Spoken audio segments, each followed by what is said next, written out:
네, 안녕하세요. 오늘 CES 2016 더밀크 라이브를 오랜만에 저희가 진짜 오랜만에 켰죠. 몇 달 만에 키는 거죠? 5달? 아니야, 우리 혁신원정 됐으니까. 이제 거의 5달 만에 이 라이브를 하게 됐는데 혹시 뭐 약간 좀 심심하시지 않으셨나요? 세 분 다 이게 입이 좀 심심하셨을 것 같은데. 피곤해.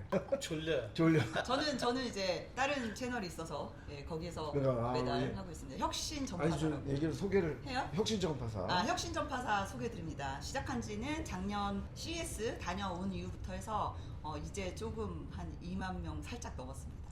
네, 많이 보러 와주세요. 그렇습니다. 네, 최근에 되게 올라가는 성장세가 빠르던데 저는 이번 프리뷰의 진행자를 맡게 된 월택남이라고 하고 20만 크리에이터지만 와우. 이게 조만간 혁신 원정에 따라잡힐 수도 있기 때문에 좀 열심히 해야 되겠다는 생각이 좀 들었고요. 그러면은 이번에 CES, 아직 CES가 뭔지 모르시는 시청자분들이 혹시나 모르시면 좀 계실 수 있잖아요. 그러면은 CES가 뭔지 대표님께서 한번 간단하게 짧게 설명해 주실 수 있으실까요? 네, 세계 최대 테크 트레이드 쇼 전문 행사라고 보시면 될 것 같습니다. 그러면은 저희가 이스에 대해서 여러 가지 저희 대한민국뿐만 아니라 물론 전 세계에 관심이 집중이 되고 있지만 저희 입장에서 대한민국이 어떻게 나가야 되냐 이 관심이 아마 많으실 건데 뭐 투자 관점에서도 그렇고 기술의 관점, 저희 기업의 관점, 저희 같은 소비자나 투자자들은 어디에 투자해야 되냐 이게 되게 고민이 많을 것 같아요. 혹시 작년 CES 때 저희가 예측을 엄청나게 많이 했다고 하는데 혹시 틀렸던 거 혹시 하나 있을까요? 다 맞추셨나요? 어려운 질문. 네, 대체적으로 작년 사실 이맘때도 작년 이맘때 우리가 똑같이 얘기했죠. 얘기했었죠. 그때 이제 젠슨 황의 키노트를 보면서 우리가 피지컬 그렇죠. AI까지 간다 네. 이렇게 또 얘기를 또 전망을 했었고 또 AI가 그 당시에는 AI가 그 이제 지금 산업에 침투할 것이다라는 예측을 사실 했었어요. 근데 지난해죠. 2025년에 침투하는 걸 넘어서 거의 그냥 센터로 확 들어가 버렸잖아요. 그래서 AI 아니면 이제 비즈니스가 안 되는 상황으로 또 정부 그때 작년 이맘때는 이제 계엄 아니었습니까? 근데 그 이후에 말씀 조심하세요. 예, 그 이후에 많이 상황도 바뀌어서 한강 외치고 이제 국가적인 아젠다가 또 AI가 됐어요. 산업도 그렇고 그래서 지난해는 사실은 우리가 라기보다는 예측했던 것보다 더 빨리 나갔다라고 좀 보는 게 어떨까 생각합니다. 좋습니다. 저희 확실히 25년 저희가 24년에 25년을 예측했던 것처럼 아까도 말했듯이 젠슨항의 뭐 에이전틱 AI, 피지컬 AI 그 장표 엄청 유명한 화살표 그려져 있는 장표대로 실제로 그 기업들이 전부 다 에이전틱 AI, 피지컬 AI 목숨을 걸고 있는 시대가 왔습니다. 사실 저도 이거 말하면서 틀린 게 없는데 틀린 거 하나 있어요. 생각났는데 젠스랑이 그 키노트 하면서 끝나고 나서 기자회견에서 양자 컴퓨터 물어 20년 걸린다 그래가지고 그날 주가 엄청 빠졌거든요. 그날 주가가 50%씩 네. 빠졌던 그리고 기억이 그 다음날 사실은 네. 퀀텀 월드 컨그레스라고 월드 퀀텀 컨그레스라고 CES에서 같이 해요. 그때 유명한 그 회사들 CEO 다 왔는데 아무도 그 얘기는 듣지 않고 젠슨랑 얘기만 물어봐가지고 초상집 분위기 났었던. 그리고부터 한 6개월 지나서 엔비디아가 제일 열심히 해 지금. 당시에 그 맞는데 다 그렇게 해갖고 이제 GTC에서 네. 또 퀀텀 데이를 또 하면서 네. 좀 자기가 잘못했다 또 젠슨이 또 네. 얘기를 했었죠. 그에서는 난리가 났었는데 그게 틀렸지. 본인이 사실 20년 걸린다 했는데 본인이 홈베이 큐링크 같은 거 발표하면서 네. 양자 본인이 컴퓨터도 우리 생태계로 넣겠다 막 그렇지. 이런 발표를 네. 많이 하고 있잖아요. 좋습니다. 일단 거의 틀린 게 없지만 딱 하나 젠슨항이 틀린 거 저희가 틀린 건 아니고 그렇지. 제가 틀렸으니까. 그러면은 이게 뒤에 좀 상당히 컨트로버셜 할 수 있는데 LLM이 제품에 들어갈 때 사용자 가치가 생기는 지점은 어디 있을까요? 제품에 들어갈 때 사용자 가치가 생기는 핵심 지점. LLM은 사실은 그 재료 같은 거여가지고 어떤 면에서는 그리고 LLM이라고 하는 것의 카테고리도 굉장히 다양해졌어요. 옛날에는 LLM이라고 하면은 적어도 10빌리언, 70빌리언 이상 모델 이렇게 얘기를 했었는데 요즘에는 뭐 100 넘어가는 것부터 시작해서 2빌리언, 3빌리언 좀 작은 모델에 이르기까지 굉장히 레이어도 많아졌고 있기 때문에 그 자체로 제품으로 연결한다는 쪽으로 가기보다는 어떤 적절한 크기의 LLM을 잘 활용해서 제품과 서비스로 만들어내느냐 이게 화두가 작년 내내 됐었고요. 그리고 올해는 저도 최근에 에세이 썼었지만 LLM 그 자체 파운데이션 모델이라고 부르는 그 자체보다 AI 팀메이트로 좀 표현하는데 AI가 실제로 우리의 일상에 들어와서 어떤 일을 하고 그리고 이제 에이전트라는 표현은 사실 기술적인 용어에 좀 가까워가지고 그다지 좋은 용어로 저는 생각하지 않는데 그런 그 제품화를 만들기 위한 일종의 재료 같은 거라서요. 약간 질문이 이런 거랑 되게 비슷해요. 인터넷 TCP 프로토콜이나 또는 월드와이드웹 기술이 세상을 어떻게 바꿀 수 있습니까? 이런 거랑 좀 비슷하고 사실 전자상거래나 아니면은 뭐 예를 들어 뭐 인터넷 뱅킹이나 이런 게 있는 거지 우리는 그 월드와이드웹이나 TCP/IP 프로토콜은 다 모르거든. 약간 그런 느낌이죠. 저는 이제 약간 다르게 생각하는 게 이거를 이제 기술적인 용어로 바라보면 그렇긴 한데 이제 응용 관점에서 조금 더 많이 폭넓어졌다라고 생각을 하거든요. 그러니까 원래 이제 LLM이 챗GPT가 사람들한테 갑자기 확 다가오고 누구나 쓰게 된 가장 큰 이유 중에 하나는 뭐 기술자들이 쓰던 그 별도의 랭귀지로 하지 않고 그냥 우리의 자연어로 하게 된 거잖아요. 그런데 이제 작년 같은 경우에 비해서는 기본적으로 멀티모달을 쓰는 그렇죠. 유즈케이스가 그냥 일상에서 더 많이 쓰게 됐고 그냥 일반인들이 옛날에는 뭐 그냥 뭐 질문을 챗GPT로 하는 거에 중점적으로 했다고 하면은 지금은 뭐 당연하게 보이스로 아무 때나 어르신들도 뭐 궁금한 거 있으면 보이스로 물어보고 하는 거를 그 주변에서도 많이 볼 수가 있거든요. 그런 관점에서 이제 저는 작년에 이제 라이트한 글래스들이 많이 나왔는데 이제 디스플레이가 들어간 글래스도 메타에서 메타 레이벤 디스플레이를 내게 됐고 그러다 보니 내가 이제 착용하는 디바이스를 통해서 LLM으로 대화형으로 인터페이스를 할 수 있는 수준까지 들어왔다라는 이 응용 관점에서 이제는 AI라는 것들이 그냥 굉장히 편하게 쓸 수 있는 툴처럼 장착 가능한 그런 디바이스까지 탑재된다라는 게 조금 더 일상으로 오는 것 같은 그런 느낌이에요. 그리고 사실 올해 이번 CES에서 2026에서 중점적으로 봐야 될 것 중에 하나는 AI가 특히 이제 뭐 LLM, AI가 이제 PC나 화면 디스플레이 우리가 보는 게 PC에서 챗GPT 쓰고 클로드 쓰고 이제 스마트폰을 쓰잖아요. 이게 디스플레이를 뚫고 나와가지고 일상으로 들어간다. 그게 이제 로봇과 또 공장에 들어간다 이런 의미에서 이제 좀 피지컬 AI 그리고 현실화되는 AI 그게 이제 올해 CES에서 가장 큰 화두가 될 거고 그게 이번 쇼플로우에서 CES 쇼플로우에서 많이 보게 될 거예요. 그래서 많은 기업들이 그렇게 얘기를 할 텐데 사실은 그게 어떻게 되냐면 지금 LLM이 많이 실상으로 나온다고 했잖아요. 이게 어떻게 뭐 요약을 할 것이냐, 뭐 디바이스에서 무슨 요약을 하느냐, 제시해 주냐 이런 UX적인 측면보다는 예를 들면은 이제 자율주행차 여기 사실은 라스베가스에도 주도 다녀요. 그리고 라스베가스에 주도 다니고 샌프란시스코에서는 이제 웨이모 다니고 지금 웨이모는 미국 10개 도시에서 지금 하거든요. 지금 상용화가 되고 있고 그래서 자율주행이 되냐 안 되냐 이건 이미 낡은 질문이에요. 이게 되는 거고 근데 그 자율주행에 LLM이 상당한 기여를 많이 했어요. 그래서 LLM이 들어가서 더 데이터를 확보를 하고 그거를 더 예측 가능하게 만들고 더 이제 도로에 실제적으로 이제 피지컬하고 이제 실제 도로와 가상 도로를 합치는 합성 데이터 만드는데도 LLM이 좀 상당히 기여를 했거든요. 그래서 LLM은 어떻게 보면 지금 기저 기술로 지금 들어가고 있는 그러니까 이번에 또 CES에서 가전 업체들도 이제 LLM 기반의 TV 또 LLM 기반의 로봇, 펫 로봇 이런 것들이 나온단 말이에요. 그것도 사실은 LLM 그죠? 백그라운드에 들어가 있기 때문에 어떻게 보면은 LLM 생성 기술이 지금 거의 이제 기저 기술로 침투하고 있는 그런 상황이다라고 보면 될 것 같고 그게 이번에 CES에서 많이 나올 예정입니다. 좀 심하게 얘기하면 LLM 얘기하면 촌스럽지.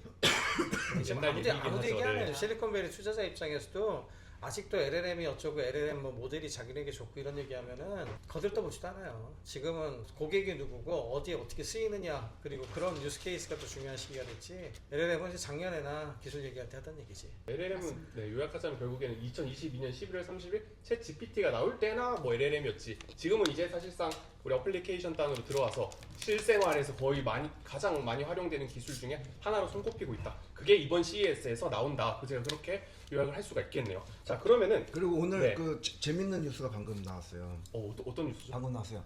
오픈 AI가 처음으로 하드웨어 드디어 그 말로만 듣던 그게 근데 이제 그 하드웨어 폼팩터가 뭔지 콤팩터가 뭔지 그게 루머가 하나 나왔어요. 뭘까? 혹시 어떤 걸까요? 뭔지 아시나요? 저희 답을 봤잖아. 좀 다 봤어요. 그래서 어떤 형태인지 뭘까 우리 도현이. 저는 안경 혹은 웨어러블 핀 예상을 했거든요. 뭐 매번 언론에서는 그렇게 말해왔고 혹시 아니 그게 아니니까 지금.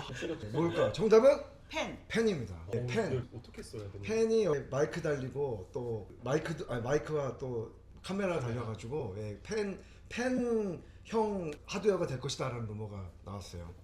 루머라서 또 이게 뒤집히면 웃기겠네. 그렇지. 루머에 그러면은 그런 내년에 식의 한개 틀린 거 찾았습니다. 이게 코드네임이 건드롭이래. 건드롭. 건드롭이라는 건드롭이고 이런 거 공개해도 되나요? 뭐 상관없죠. 어차피 알겠습니다. 뭐 건드롭이고 뉴스에 나온 거야. 폭스콘에서 만드는데 중국은 아니고. 잘 그래서 될지 봐야지. 론치가 2027 사이 나온다는데. 오픈AI 사실 상당히 지금 오픈AI가 엄청 푸시를 하고 있어요. 그래서 지금 보이스 투자 엄청 하고 있고 우리가 이 정도 투자면은 뭐 2027년에 나오겠네? 아니야. 걔네들은 이미 마음이 급해. 그래서 올해 하반기가 될 수도 있어요. 쓸데없이 이상한 거 만드는 거 아닌가 올해 싶기도 나온 것 하고. 같아요. 옛날에 올해 나온 것 같아요. 기어가 처음 나왔을 때 여기 카메라 들었었던 거 알아요? 아, 그렇죠. 여기 카메라 맞아, 들어갖고 몰래 사진 찍을 수 있어요. 턱 치면 탁 찍고 네, 그런 것도 가능했었는데 지금 아무도 안 쓰잖아. 그렇죠. 네, 그러니까 두고 봐야 되겠지만 너무 낯선 폼팩트하는 게 과연 어떨지 모르겠네. 이제 그런 의미에서 올해 이번 CES에서도 그죠? 안경 많이 나오잖아요. 네, 안경 익숙한 게 정답에 더 가까워요. 거기 또 좀 많이 반지에 이렇게 나오고. 보이스로 반지. 네. 헬스랑 정말 예. 그래서 지금 이번 또 핵심 트렌드 중에 하나가 또 웨어러블인데 그 웨어러블 AI가 일상을 기록하는 디바이스로서의 웨어러블. 안경, 링 이런 거는 우리 일상에서 아주 오랜 기간 동안 써왔던 폼팩터고 쓰는 방식 똑같고 그렇기 때문에 가장 자연스럽게 녹일 수 있는 그런 형태거든요. 생각해보니까 펜 괜찮을 것 같은데? 왜냐면 여기 펜 여기 꽂아놓고 꽂고 여기다가 귀에도 꽂고 귀에는 누가 꽂나요? 귀에도 꽂고 패션. 펜이라고 하는 펜. 것은 꺼내서 쓰는 용도였지 이렇게 글쎄 그럼 나와봐야 알겠지만 예, 두고 봅시다. 그러다가 이제 네. 핀 이렇게 좀 핀포인트 과거에도 나온 것들이 많았었는데 약간 그렇게 엑스트라 펜형 것들이, 있었죠, 예, 그죠? 녹음기도 펜형 있었죠. 네, 그런 네, 형태로 나온 최근에 것들이 크게 성공한 케이스가 별로 없었어가지고 저는 그렇게 성공할 것 같지 않은데 한번 두고 보죠 뭐. 미션 임파서블 이런 여기서도 펜으로 막 죽이는 그게 나왔잖아. 그런 용어로 쓰진 않을 것 같은데. 역사 오래됐어요. 007에도 007 시리즈 펜 네. 나왔지. 좋습니다.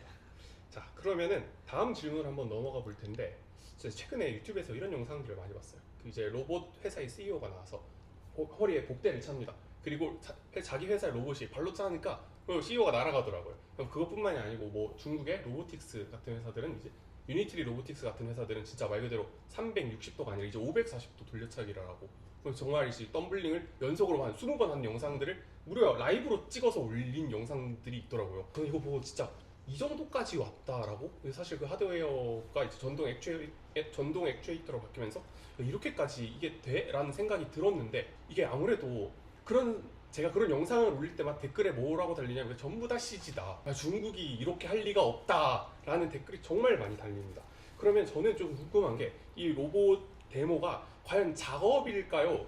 실제로 하는 워크일까요? 아니면 그냥 쇼의 일부분일까요? 일단 기본적으로 그런 거에 딱 맞게 연출하고 학습시킨 거라서 과장이 있다고 보는 게 맞고 그 다음에 뭐 어떻게 보면 사이즈도 유니트리 지원 같은 경우는 130cm 실제로 보면은 요만해요. 작아요. 되게 작아요. 네. 되게 꼬마 같은 스타일이고 그런 형태이기 때문에 지금 말한 그런 여러 가지 동작들을 굉장히 여러 번 해가지고 체리 피킹도 하고 그런 건 사실인데 그렇지만 어쨌거나 그와 비슷한 이벤트들에도 들어가고 그 용도용으로 쇼오프하기 네. 좋게 만든 녀석이에요. 그리고 유니트리에서 만드는 것들 대다수가 약간 쇼오프하기 좋은 형태의 퍼펙터로 만들어. 근데 이제 작업에 들어가는 그 로봇들은 들어가는 액추에이터라든지 센서나 크기, 페일로드 뭐 이런 것들이 전부 다 달라요. 그래서 보스턴 다이나믹스 같은 경우에는 완전히 그 현장에 특히 그 공장에 들어가서 일하는 쪽에 포커스 많이 맞춰가지고 만드는 로봇이고 그 다음에 테슬라 같은 경우에는 비교적 유니버설하게 쓸 수 있는 옵티머스 디자인이 원래 그러니까 우리가 착각하면 안 되는 게 로봇이라고 하는 것이 사람들만큼이나 사람들도 사실 복싱 선수가 있고 글 잘 쓰고 이렇게 하는 사람들이 있고 피지컬이 다 다르잖아요.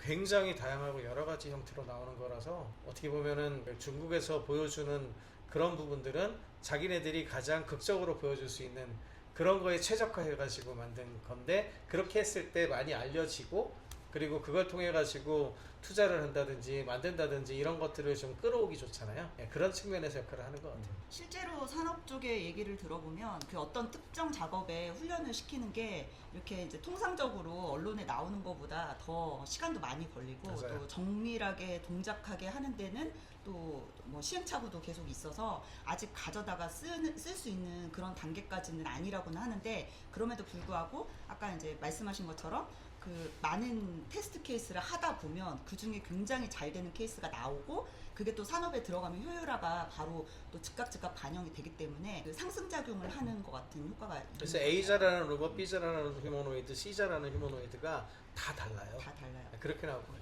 근데 되게 중요한 것 중에 하나는 작년에 저희가 CES에서 봤을 때 또 젠슨항이 발표를 네. 했던 것처럼 그 버전이 엔비디아의 그룹이 나오면서 그러면서 지금 엄청나게 중국 회사들이 더 빠르게 올라오고 있는 건 그렇죠. 사실이거든요. 음. 그러니까 이게 오픈 소스로 나오고 이제 공용 칩을 주니까 기존에는 그걸 세팅하는 데 들어갔던 로봇 전문가들이 또 그쪽은 약한 분들이 많아서 여기에서 시간을 굉장히 많이 썼었는데 이 부분이 단축이 되면서 중국 같은 회사가 이제 그 시작점이 달라져 버린 거죠. 그래서 그게 지금 현재 그 피지컬 AI에 가속화하는데 굉장히 중요한 역할을 하고 있지 않나 싶어요. 여기에 올해 또 변수가 뭐 계기로 해서 올해 휴머노이드 굉장히 더 화제가 되고, 우리가 아직은 프리뷰인데 6일날 오픈을 하면은 상당히 많은 로봇을 네, 보게 될 맞아요. 거예요. 네. 그래서 아마 CES 이번에는 로봇쇼다 그렇게 될 거라고 보여지고요.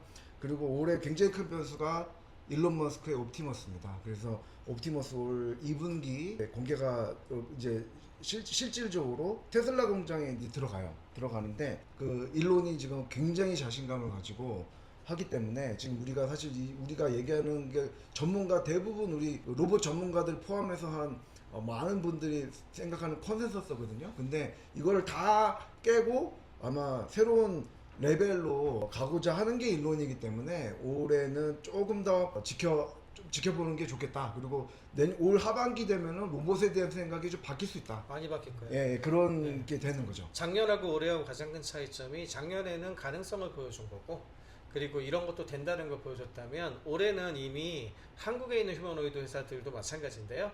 여러 현장에 실제 투입이 되기 시작을 했어요. 그리고 그거에 대해서 어떤 일을 잘할 수 있다는 것들이 명확하게 나올 거고, 그 다음에 일단 가격이 좀 되기 때문에 일단은 B2B 스마트 공장들 중심으로 많이 갈 가능성이 높은데, 예를 들어 우리나라 같은 경우에는 조선이나 건설 쪽에도 좀 들어가고 있고, 그러니까 실제 현장에 들어가서 일 자체를 하기 시작한 한 5년 올해가. 그렇죠. 네, 그렇게 보시면 돼요. 그래서 올 하반기에는 좀 분위기가 달라질 바뀔 거다. 거예요. 예, 바뀔 거다. 그게 저희의 또 예측이고, 이쯤에서 우리가 한번 광고를 한번 네. 1월 7일 날 1월 7일. 7일 저희 이노베이션 나잇에서 어질리티 로봇 CTO가 옵니다. 그거 되게 유명하신 분 어떻게 잘 보셨네요. 예, 그렇습니다. 네. 저희가 노력을 해서 어질리티 로봇 CTO가 오셔가지고 우리 지금 로봇에 대한 얘기를 직접 들어볼 수가 있고, 어질리티 로봇은 지금 아마존에 네, 아마존에 지금 물류 쪽에 물류 쪽에 특화해서 하고 있어요. 특화돼서 네. 들어가고 있죠. 그러니까 딱 그걸로 맞춰서 이게 했어요. 그렇죠. 근데 네. 지금 뭐 말씀하신 대로 다 사람 피지컬이 다 네. 다르듯이 로봇도 다른데 어질리티 로봇이 이렇게 하기 때문에 우리가 이번 7일 날 CTO 오셔가지고 우리 많이 물어보면은 우리 지금 얘기했던 거랑 많이 연결이 될 것 같아요. 휴머노이드 얘기도 해주시고 네. 휴머노이드 얘기를 하는 거죠. 굉장히 따끈따끈한 얘기죠. 저는 휴머노이드를 굉장히 그 긍정적으로 보는 것 중에 하나가 이제 우리 또 굉장히 중대재법도 있고 한국에서 그쵸. 산업 우리나라는 재해나 어답션이 잘 안전 되지. 이 네. 이슈가 굉장히 많은데, 이번에 이제 나온 뭐 혁신상도 그렇고 사람들이 들어갔을 때 굉장히 위험한 상황들, 이걸 대체해주는 로봇 휴머노이드 아닌 기계들도 많이 나와요. 네네네. 그래서 휴머노이드가 좀 더 보편화가 되면 위험한 일에 사람이 직접 들어가지 않는 그런 케이스들을 늘릴 수 있다라는 관점에서 너무 좋은 것 같습니다. 네. 결국에는 이제 이전까지는 이 실험실 안에만 있었고 사실 영상 속에서만 존재했던 로봇이 이제는 진짜 피지컬 AI 말 그대로 새롭게 나와서 산업 현장이건, 사실 가정은 조금 무리라고 생각합니다만 당연히 이제 산업 현장에서는 충분히 그 용도에 맞춰서 사용할 수 있다. 그리고 테슬라는 그 이상의 사실 유니버셜한 뭔가를 만들기 위해, 저도 들었는데 이제 뭐 이번에는 손을 22DOF까지 올렸다. 그리고 뭐 생산 라인을 실제로 그 사진을 보니까 쫙 깔려 있더라고요. 뭐 아직까지 생산이 되는지는 모르겠는데 테슬라는 조금 더 유니버셜한 작업을 목표로 한다. 네. 테슬라는 굉장히 맞습니다. 여러 작업에 쓸 수 있는 만능형 휴머노이드 쪽으로 하고 있고 그래서 비쌀 수밖에 없고요. 나중에 댄스 경연 대회 이런 거 하면 해야 될 것 아니, 다 같아요. 이미 다 준비하고 있어요. 아니 막 중국에서도 열심히 하고 있겠나. 예. 다 일론도 다 준비를 하고 있어요. 그러면은 우리 로봇 얘기도 한번 해봤으니까 이번에는 반도체 인프라 얘기로 잠깐 넘어가 볼까 합니다. 이게 사실 반도체 데이터 센터 인프라 관련해서 지금 제일 얘기가 많이 나오는 게 전력 문제잖아요. 그렇죠. 사티아 나델라가 GPU가 남았는데 끼울 전력이 없다 지금. 돌릴 전력이 없어 GPU를 남겨놓고 있다라는 말이 나올 정도로 뭐 실제로 GPU는 아직도 쇼티지가 있다라고는 하지만 그래도 그만큼 더 큰 게 어떻게 파워 쇼티지인데 여기에 대해서는 좀 어떻게 보시나요? 이거 어떻게 해결을 해야 될까요? 크게 두 가지 방향으로 많이 가고 있어요. 일단 첫 번째는 그 에너지를 확보해야 되잖아요. 에너지 확보하는 측면에서의 작업을 하는데 일단 잘 아시는 것 같이 SMA 같은 뉴클리어 파워도 하는데 이거는 좀 시간 타임라인이 길어가지고 네, 좀 문제가 되고 32호, 네. 있고 현재 뭐 트럼프가 별로 좋아하진 않지만 제일 빨리 지금 되고 있는 건 역시 태양광하고 네. ESS 조합이 좀 제일 빨리 되고 있다는 게 가장 큰 특징이고 그래서 어퀴지션 그러니까 갖고 오는 것 측면에서는 그렇고요. 그 다음에 이제 행정이 지금 발목을 잡아요. 정책이. 그래서 이 부분에 대한 규제를 완화하는 게 또 하나의 굉장히 큰 틀이고 한마디로 데이터 센터 같은 걸 운영하는 회사에서 직접 사실상 그 에너지를 가지고 와서 공급하는 업 같은 거에 라이센스를 주게 한다든지 이제 이런 부분들에 대한 것들도 많이 진행이 되고 있는 거 이게 있고 그 다음에 세 번째 네 번째 같은 경우에는 효율화 쪽이 되게 신경을 되게 많이 쓰이고 있어요. 예를 들자면 원래는 이제 교류 쪽으로 해가지고 DC로 바꾸고 이런 형식으로 많이 됐었는데 처음부터 DC로 뽑아가지고 하이볼티지 데이터 센터 네, 쪽으로 HVDC. 가요. 네, HVDC 대표적인 거고 그런 쪽으로 가게 되면은 효율이 굉장히 좋아지거든요. 그러니까 이미 있는 거를 최대한 쥐어짜 가지고 하는 거. 그다음에 저희 투자하는 회사 중에는 볼티지 옵티마이제이션 하는 회사도 있는데 그거를 활용하게 되면 전체 효율이 30% 줄어요. 그러니까 지금 부족하니까 쥐어짜는 기술. 이쪽으로도 굉장히 많이 발전하고 있고 거기에 AI가 또 들어가서 관련된 것들을 하고 있고 그 다음에 이제 좀 장기적으로 보면은 수소 쪽도 되게 중요해지는 것 같아요. 수소는 암모니아 같은 거 크래킹 해가지고 뽑아낼 수 있거든요. 퓨얼셀 쪽으로 넘어가는 거. 그래서 굉장히 다양하게 다변화된 에너지를 싹싹 긁어 모아서 최대한 효율적으로 누가 얼마나 빨리 많이 공급하느냐. 사실은 반도체보다도 전력 쪽이 지금 더 많이 걸려 있거든요. 이쪽이 앞으로 할 게 많아요. 그래서 뭐 이제는 뭐 반도체가 어떻게 보면은 더 필요한 게 이 전력난 때문에 더 좀 사실 저전력이 왜냐면 반도체가 좀 제일 필요한 저전력이잖아요. 그래서 반도체 칩에서도 저전력뿐만 아니라 또 데이터 센터 안에서도 전력 소요를 낮춰야 되기 때문에 왜냐면 전력이 지금 바틀렉이거든요. 전력이 제일 바틀렉 또 쇼티지가 전력에서 나오기 때문에 거기에 대한 노력이 좀 가속화될 것이다. 왜냐면 전력은 특히 이제 각국마다 다른데 미국 상황은 전력이 굉장히 안 좋죠. 왜냐 아시겠지만 샌프란시스코에서 정전이 나가지고 외모가 멈췄어요. 자율주행차가 멈추는 난리가 났죠. 근데 그런 상황이 근데 그게 이제 여기 사는 사람들이 놀라진 않아요. 응? 일상이야 정전이. 한국은 참 이제 성장이 안 한국은 아마 그런 데 쓰면 아마 뭐 소송 난리가 나겠지. 여기 사람 해평해 이제. 근데 이게 얼마나 어이없습니까 사실은. 이게 그 정도로 미국은 전력 부족이 좀 심각하고 거기에 대한 이제 대책이 없는 상황이에요. 너무 낡았어. 반도체도 이것 때문에 영향을 받는 거예요. 그렇죠. 최근에 이제 그록딜, 엔비디아 그록딜 같은 경우에도 게임이 좋긴 한데 범용성도 좋고 굉장히 좋거든요. 근데 열이 많이 나고 그것 때문에 이제 파워 이피션시가 좋지가 않아요. 그래서 우리가 굉장히 중요하게 생각하는 파워 유시지 이피션시, PU 이런 그런 부분들 그 다음에 최근에는 이제 워터도 그런 거 비슷한 걸 계산을 하고 있는데 그 부분에서 이쪽보다는 이제 앞으로 어떻게 보면은 서비스가 굉장히 많이 늘어나잖아요. 그러면 서비스가 늘어나는 것의 기하급수적 발전 상황을 최대한 적은 에너지를 갖고 서비스를 하는 애가 경쟁력이 높아지니까 그거를 사실은 작년에 구글이 이제 TPU를 통해 많이 보여주다 보니까 그쪽으로 헤게모니가 조금씩 옮겨가기 시작을 했고 그 때문에 사실은 SRAM에서는 그룹을 사면서 엔비디아도 그 관련된 효율 관련된 쪽을 신경을 쓰겠다. 그리고 최근에 루빈 CPX 나온 것도 같은 맥락이고요. 그러니까 좀 많이 그 전력하고 이게 뗄래야 뗄 수가 없어요. 전력하고 반도체하고 서비스 확장 스케일업 하는 거 이것들이 한 덩어리로 해서 얼마나 더 효과적으로 효율적으로 제공할 수 있는가 그걸 누가 총체적으로 가장 잘할 수 있냐 이런 쪽으로 좀 넘어가고 있죠. 그렇죠. 그래서 엔비디아가 그룹 인수 말씀하셨지만 이게 이제 흡수죠 흡수. 정확히는 그리고 사람들이 그 그룹으로 아, 설명을 네. 한번 해주셔야 그룹이 될 다른 것 두 같아요. 개가 있죠. 다른 네. 그 반도체 네. 업체는 지하로 Q죠. 네. Q죠. 반도체 LPU라고 네. LPU라고 하는데 칩을 만드는 회사고 추론에 강한 SRAM 칩으로 쓰고 있고요. SRAM 네. 쓰고 있고 HBM이 아니고 SRAM 쓰고 있고 또 지금 왜냐면 AI 흐름이 지금 데이터 트레이닝 훈련에서 이제 리즈닝으로 추론으로 지금 넘어가고 있잖아요. 네. 그러다 보니까 그거를 처리하는 칩인 그룹 칩이 화제가 제일 많이 필요했던 거고 엔비디아는 이제 훈련 GPU로 이제 훈련 칩으로 많이 썼는데 그거는 추론 칩이 없다 보니까 이제 미싱 피스였거든요. 그래서 이번에 그룹을 20빌리언의 인수 흡수를 함으로써 그 미싱 피스를 채운 거죠. 제 생각에는 아마 IP 가지고 와가지고 차세대 엔비디아 GPU에 아마 집어넣을 거예요. 그러니까 이번에도 이제 루빈 보면 루빈 CPX라고 해가지고 루빈 CPX가 되면서 프리필 해주는, 그러니까 그 인퍼런스, 추론이 리즈닝이하고 이쪽에서는 인퍼런스인데 인퍼런스 관련된 작업을 해주는데 굉장히 효과적으로 쓸 수 있는 그런 제품을 낸 거고, 마찬가지로 기존에 있었던 넥스트 로드맵이 있거든요. 로드맵 안에 아마 그러게 IP가 들어간 어떤 유닛 같은 걸 집어넣어서 서버 형태로 해서 제공하지 않을까.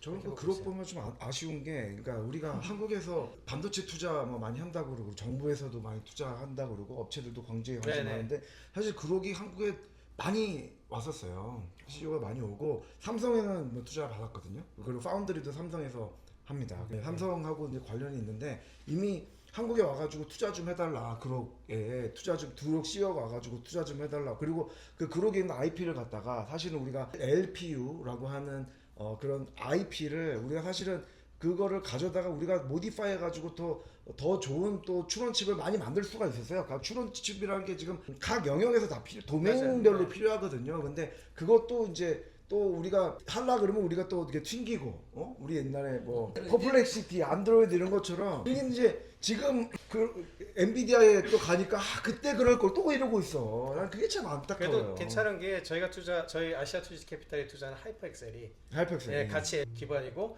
여기는 LPDDR 기반이고 마찬가지로 IP 라이센싱 엄청 큰 회사들이 많이 하고 있거든요. 거의 그룹하고 비슷하게 하고 있는, 여기도 삼성 산업팹으로 만들고 그렇죠. 있는데 얼마든지 우리도 따라잡을 수 있는 거기도 또 회사들이 20억. 있으니까 20억 달러. 빌리언. 예, 아마 기대되는 조만간 네. 큰 뉴스가 하나 날 겁니다. 예, 컴피데이션 얘기를 못하는 예. 회사. 네. 엄청난 뉴스가 방금 있었는데 하이퍼엑셀 좋은 회사예요. 확실히 엔비디아가 사실은 추론에서 저전력이 필요하다. 왜냐하면 루빈 울트라 TDP가 3000와트가 넘어간다고 하더라고요. 맞아요. 정말 말이 안 되는 전력을 쓰는데 이제 비교를 하는 거 보니까 전력을 별로 안 써도 되네? 이러면서 이제 루빈 CPX라는 걸 사실 만든 게 아까 전에 말씀하셨는데 이제 인퍼런스 측에서 이제 프리필, 그러니까 AI가 먼저 토큰을 뱉어내기까지 시간, 이렇게 멈췄다가 하는 그 시간을 이제 프리필이라고 하고 나중에 이렇게 쫙 나오는 걸 이제 디코드라고 하더라고요. 네, 그게 그룹이잖아요. 디코드를 하는 게 두 개를 그룹이고 합치는 거예요. 엔비디아가 먼저 개발한 게 루빈 CPX였으니까 프리필과 디코드를 합쳐서 그렇지. 상당히 빨리 저전력으로 만들겠다라는 저는 그 젠슨왕의 의도가 그거였다라고 그거예요. 생각을 하거든요. 네. 그래서 넥스트 제너레이션의 루빈 CPX 넥스트 버전에 그룹 IP가 들어간 새 GPU 세트가 나올 거예요. 추론을 엄청 빨리 하고 좀 적게 드는 그러니까 걸로 속도가 하겠다라는 굉장히 빨라요. 엄청나게 빠른 네. 속도로 확장을 하고 아니, 있다. 뭐 인수하고 만약에 이번 GTC 때 아마 또 그룹하고 같이 그럴 수 있어요. 뭔가 제 생각엔 이번 이번 예, GTC에 아마 발표가 나지 발표가 않을까. 아마 네. 공식적으로 뭘 하겠다라는 로드맵이 나오지 않을까. 그러면 또 사람들 또 벙찌겠지 또. 아니 네. 기껏 쫓아갔는데 기껏 좀 쫓아갔는데. 가면은 한참 더 가 있고 하니까. 근데 올해 또 이제 CS 얘기를 또 연결시켜 보면은 또 올해 관전 포인트 중에 하나는 또 AMD가 어떻게 또 나올 것인가. 그렇죠. 네. 그게 좀 관전 포인트거든요. 그래서 AMD는 아마 또 다른 또 생태계 얘기를 하면서 또 데이터 센터 칩 그리고 뭐 추론 칩 여러 다양한 발표를 할 것으로 예상이 돼서 그래서 이번 이 기준들도 기대가 됩니다. 그렇죠. 사실은 AMD나 퀄컴이나 옛날에 이쪽에서 굉장히 잘하던 회사들이 좀 어찌 보면은 작년에 좀 조용했잖아요. 어떤 면에서는. 그러니까 뭔가 좀 보여줘야 되는데 조금 달라진 점은 아까 LLM이 기저에 모두 깔리게 됐다는 거 얘기를 한 것처럼 어플리케이션 영역이 되게 다양화됐어요. 그렇기 때문에 어찌 보면은 AMD나 퀄컴 같은 회사들이 제시하는 어떤 그런 것들이 조금 다양하게 여러 가지 형태로 볼 수 있는 것들이 또 나오지 않을까. 그렇습니다. 네. 그래서 이번 CS 관전 포인트 중에 하나는 이렇게 칩 3강, 4강, 3강, 4강 그죠? 엔비디아, AMD, 인텔도 이번에 뭔가 발표를 해요. 네. 인텔도 발표를 하고 그리고 퀄컴도 발표를 하거든요. 네. 그래서 그 업체들이 다 풀스택으로 경쟁을 아마 조금씩 자기 딴에서 이제 풀스택 칩들을 조금씩 내놓을 텐데 그게 아마 올해부터 한 2년 내에 스스로 본인이 볼 때도 완성되는 풀스택 칩들이 다 발표를 하지 않을까 싶습니다. 특히 저는 인텔 좀 많이 보고 있는데 왜냐하면은 이제 실제로 이제 휴머노이드 개발하면서 엣지 단이 되게 중요해지고 있거든요.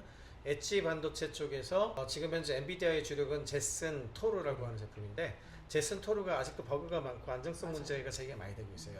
아직도. 그러고 있는 상황인데 최근에 휴머노이드 개발하는 회사들하고 얘기를 많이 들어보면은 의외로 인텔에서 지금 나온 칩이 괜찮다는 얘기가 많이 나와요. 그래서 인텔이 지금까지는 거의 듣보잡 수준으로 전락을 해버렸는데 주식 좀 사야 되나? 지금 얘기하시면 인텔 주주 근데 이게 의외로 그러니까 이거는 현장에서 나온 얘기야. 그러니까 그 칩을 원래 엔비디아 토르 예를 들어 유니트리 지원이 엔비디아 토르 들어가 있거든요. 그거를 걷어내고 인텔 걸로 바꿔서 해서 프로그래밍하거나 이런 거를 하는 게 훨씬 더 편하다라고 하는 그 개발사들 얘기가 좀 나오고 있어갖고 그런 건 좀 들어볼 만한 내용들이 좀 있을 것 같아요. 레거시로만 알고 있던 인텔이 또 새로운 걸 보여주나. 그래서 이번에 좀 관전 포인트 중에 하나가 또 인텔이 어떻게 나오느냐 거기에 이제 그러니까 뭐 이번에 엔비디아, 인텔이 다 발표를 하니까 이번 좀 많이 좀 기대하는. 그렇죠. 이렇게 여러 개가 나오면 가격 떨어지고. 그렇죠. 진짜 휴머노이드가 점점 더 좋아지겠지. 경쟁이 있어야 너무 되는 비싸요. 것 같아요. 엔비디아 칩 너무 비싼 것 같아요. 핵심은 결국에는 이 칩 얘기로 많이 돌아왔는데 결국에 칩도 저전력 프로세서, 고효율을 맞아요. 되는 네. 프로세서로 나가고 있다. 왜? 전력이 부족하기 때문에. 결국 사실 전력이 부족하니까 저희가 막 온사이트 발전한다고 해서 가스터빈을 만들고 있는데 가스터빈을 받는 데까지 막 4년 걸린다고 하고 결국에는 이제 어떻게든 쥐어짜자 라는 게 요새 또 포인트가 되고 거기에 있다. 멀티모드. 엣지 단으로 들어가면은 멀티모드 같이 처리 실시간 처리해줘야 되거든요. 달라요. 그것도 쉽지 않아요.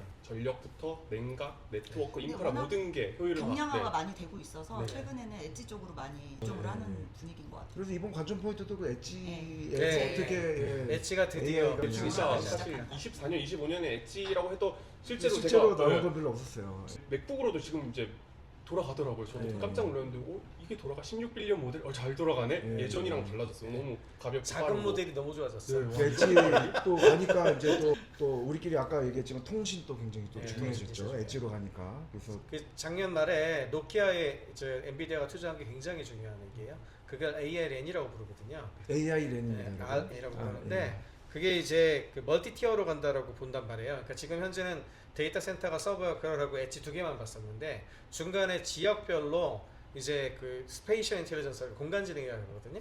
그렇게 해가지고 이제 자율주행이라든지 로봇 같은 것들은 현장에서 가까운 쪽에서 지연 시간 없이 쓸 수 있고 밴드위스가 커야 되는데 그거는 네트워크가 또 병목이에요. 네트워크에다가 이거를 중간에서 처리해 줄 수 있는 서버를 같이 붙이게 되면은 중기기가 일종의 AI 서버가 될 수 있어요. 그걸 우리가 그런 쪽을 제일 잘할 수 있는 회사가 엔비디아의 기술이 예를 들어 노키아의 중기기에 들어가면 되거든요. 그러니까 그런 부분들 쪽으로 발전할 가능성을 보고 투자를 한 걸로 보고 있고 그렇죠. 그게 아마 올해 되게 중요한 아젠다가 될 거예요. 여기에서 또 이제 테슬라의 경쟁력이 또 나오는 거죠. 테슬라가 스타링크가, 무서워요. 사실 이게 위성으로 예. 하기 때문에 같이 엮여 그러니까 있어요. 아예 또 필요 없고 그냥 위성으로. 그렇죠. 물론 그 안에 네. 칩도 있어야 되고 뭐 다른 네. 얘기긴 하지만 그래도 중계기는 필요해요. 네, 사실 그래서 위성 있어도. 1등은 일단 테슬라는 그냥 혼자 질러 가는 거고 그렇죠. 그렇다고 지금 한 회사가 전 세계를 다 먹을 수는 없잖아. 그래서도 안 되고. 그러면은 일단은 일부 시간이 종료가 되었는데 네. 여기 좀 많이 이렇게 너무 어려운 얘기들이 많이 나오고 해서 많이 어려우셨을 텐데 그래도 오늘 정말 이게 사실 어디서도 들을 수 없는 얘기잖아요. 이게 막 네. 거의 비밀에 가까운 얘기도 얼핏 들어보니까 이런 거 말씀하셔도 되나 싶은데 네. 그래도 이런 고급 정보 알려주셔서 너무 감사하고 이제 앞으로 한 5분 후에 2부로 저희가 찾아뵙겠습니다. 네, 그러면은 잠깐 5분 있다가 다시 한번 방송을 온라인 해보겠습니다. 예, 2부에는 예고를 드리면 우리 디자이너스의 최영욱 대표님 그리고 전 중기청장님이신 주영석 서울대 특임 교수님 그리고 지금 현재 코아스 대표를 하고 계시는 민경중 대표님 세 분이 나와서 너무 20년째 가고 계시는 분들이어서 오래 예, 하시는 고우션 너무 고이네. 아주 고운 사고가 같은 얘기가 나올 수도 있습니다. PS의 살아있는 역사. 살아있는 역사. 살아있는 역사. 그러면은 좀 이따가 2부에 찾아뵙겠습니다. 저희 2부 하기 전에 저희 잠깐 리포트 광고 썸네일로 올라갈 예정이니까 한 번씩만 참고해 주시길 바랍니다. 감사합니다. 고맙습니다. 네, 방송 시작됐습니다. 자, 이제 아까 전에 1부 또 훌륭하신 인사이트를 정말 많이 들어봤는데 이번에 2부는 또 새로 오신 분들이 이 또 다른 인사이트를 소개시켜 준다고 합니다. 거의 고인물이라고 제가 방금 전에 들었는데 한번 간단하게 소개 좀 부탁드려도 될까요? 저는 퓨처지전스의 최형욱이고요. 평균 연령을 낮추기 위해서 참가했습니다. 주 역할이 평균 연령. 네, 저 원래 같이 앉으면 안 되는 겸상할 수 없는 자리인데 평균 연령 때문에. 네. 다음은 제가 할까요? 전 주영섭이고요. 그렇게 따지면 이제 제가 최고령자네요. 네. 동안이시네요. 서울대학교 특임 교수로 근무하고 있고, 뭐 아까 소개한 대로 제가 마지막 중소기업 청장이고, 이제 그 다음에 재벌기업부 장관이시죠. 그래서 지금 우리 아까 손재건 대표가 소개한 대로 사실은 저는 기업인 출신이고, 이 기업에 거의 30년 있으면서 그동안에 한 25번쯤 온 것 같아요. 그래서 뭐 CS의 흐름에 대해서는 누구보다 잘 안다고 생각합니다. 하여튼 좋은 패널 디스커션이 되길 바랍니다. 예, 저는 민경중이라고 하고요. 주식회사 코아스의 대표이사를 맡고 있습니다. 코아스 하면 무슨 회사냐 이렇게 하는데 사무가구를 만드는 회사고요. 한 41년 된 회사입니다. 저희 회사 1층에 보면 우리 주영섭 청장님이 청장인 시절에 우수 제품 회사로 상장을 좀 표창이 있더라고요. 제가 이 회사를 맡은 지 한 1년 조금 넘었는데 어쨌든 그 전에 이제 주로 30년 동안 언론계에 있었고 이제 CES는 한 10번 정도 온 것 같습니다. 벌써 느껴지시죠? 전 약간 담백하고 간결한데 길잖아요. 좀 잘해주시죠. 어쩔 수 없는 이슈로. 네. 기업인들이 자, 그러면은 거두절미하고 바로 또 본론으로 들어가 보겠습니다.